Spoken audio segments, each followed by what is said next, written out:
There are generally two types of animating. Now, on your right, you will see frame by frame, and on the left, you will see tweening. Tweening is what we will be doing today. Alight Motion is the app we'll be using to animate, and IBS Paint will be the one that we are using for our body sheet. Now, what you see here is the body sheet we will be working with. Now, the reason it is unclothed in this moment is so you can see where all the breaks are in the body. The bangs are on a layer unto themselves so that they can move freely in the animating app. As for the rest of the hair, that is firmly attached to the head. Now, they are on separate layers, so there can be editing to the head done. However, when animating, I add them as one big chunk. Now, as far as the eyes go, in order to move them around properly, they have to be on a layer below the head, so then we can move them behind without any issues. Now for the arms and legs, I cut them into two different sections. Now here you will see a sort of nub. I always nub off the appendages, the first part of them anyway, with these little nubs so that then we don't have to worry about breaks in the line art when we are animating. Now that is inevitable and happens to some degree, as we can see here with the just placement of the shoulder. You can once again see here where I add a nub so that it creates less breakage. Here you can see the torso in its full. It is a side facing profile, so this arm will be behind it, but you can see there are no breaks in the line art to help smoothen the transition when moving the head or the other arm. Once again, to create less breaks in the line art, making it look cleaner. What I have here is the same body sheet from before, but this time clothed. Now, before we move on to animating, I want to real quick tell you how to change the outfit from being one layer into splicing it up so you can actually animate it. Now, as you've already seen, I like to cut it into two pieces for the appendages.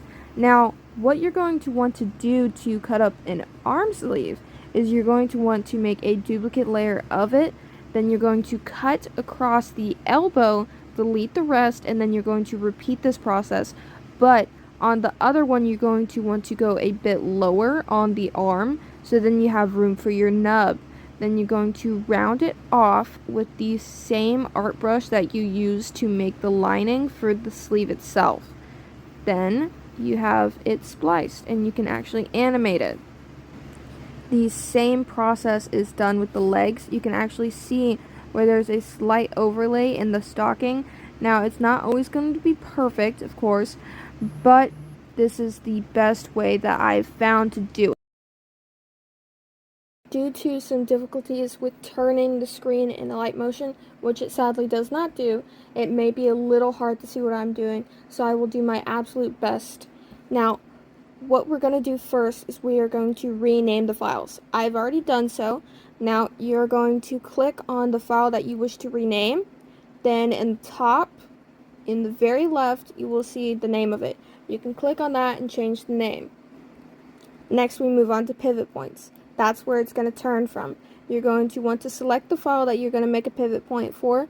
Then you're going to go right here to the bottom left to move and transform. You're going to click on that. It's already selected on the place that you're going to move it. And then you're going to tap it again, so then you can move where the pivot point is. Now, as you see here, I have it underneath the chin. You're going to want it underneath the chin for the head, the collar, which is attached to the torso, and we're going to have the torso have the same pivot point right underneath the chin. Now, the arms and legs are a bit different. For the elbows and knees, you're going to want to put it right there in the elbow and knee. And then you're going to use the rotate to see if you have it in the right spot. Now, the nubs on this particular model are too long, and I will show you later how to avoid breaks even if they're too long. If they are not too long, then you just move it around until you can rotate it without having any breaks. And again, in order to move it, you select the selection for moving, tap it again, and then you can move your pivot point. One more time, just go over the rotation points. And again, for the knee, you have it right there in the knee. It's right here as you can see, and we're going to rotate it. The knees, however, on this model are not too long, so there are no breaks, save for right here where it overlaps, but that is somewhat unavoidable. Move on to actually rigging it. Now, we already have our pivot points, so now we connect the pieces. We're going to select the head. We're going to go to the top right. This right here is a premium feature, but you can watch an ad to use it. Click on it. Then you're going to click on the torso. That makes them connected. Now, when you move the torso, you move the head as well. Now, I've already connected the collar to the torso as well. Now, the arms and the legs are where it gets different. You're going to want to connect bottom to top. We've got our right arm selected, the bottom part anyway. We're going to click up here once again. We're going to click the top. Then we are going to go to the top. We're going to press the button again. We're going to connect to the torso. This makes it so when you select the top and you rotate it, it rotates the entire arm. Now again, bottom to top is very important. We're going to do the bottom leg, connect to the top. We're going to do the top leg, we're going to connect to the torso. Now we have our doll ready. Forgive me, I had forgotten to connect the left leg properly. However, it is now. Now you can move the entirety of it just with the torso. Now, these red lines right here are highlight. They make it easier to go through the video. You select either of these arrows to go back and forth between each point, whether it be the end of the video or the first thing you highlighted. Now we move on to keyframes. We're going to select the top of the left arm. We're going to go to Move and Transform. We're going to go to Rotation. We're going to click on the diamond here, creating our first keyframe. Now we're going to move forward. We're going to do it again, keeping it at 0. And we're going to go to our first highlight. We're going to move it. We're going to go over here. We're going to move it again. Now we've created a small animation. The highlights come in handy because even if you're on another selection, you press the arrow, it takes you right to your highlight. Now we're going to make a keyframe here. Gonna do another one here. Gonna do another one here. Now, again, we have created an addition to our animation. Now, I said earlier I was going to show you what to do if your nubs are too long. Now, I'm going to select the top of the right arm. I'm going to use a keyframe, and I'm going to rotate it. Now, I'm going to do the same thing with the bottom part of it.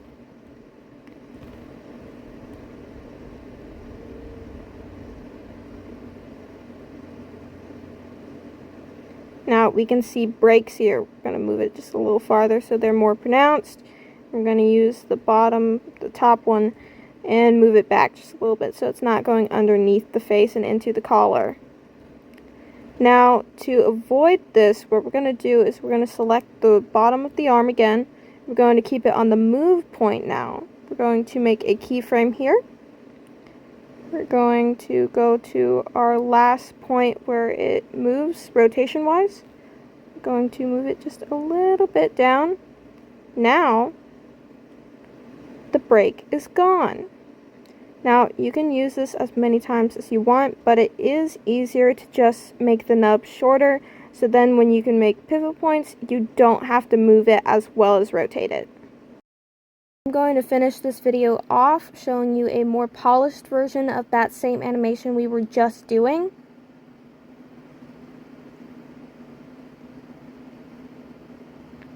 Very simple, very slow. Now you are able to not only import all of your items as well as be able to rig them and move them. You also know some tips and tricks for making your body sheet. I hope this was helpful. This was my first time creating a tutorial for this.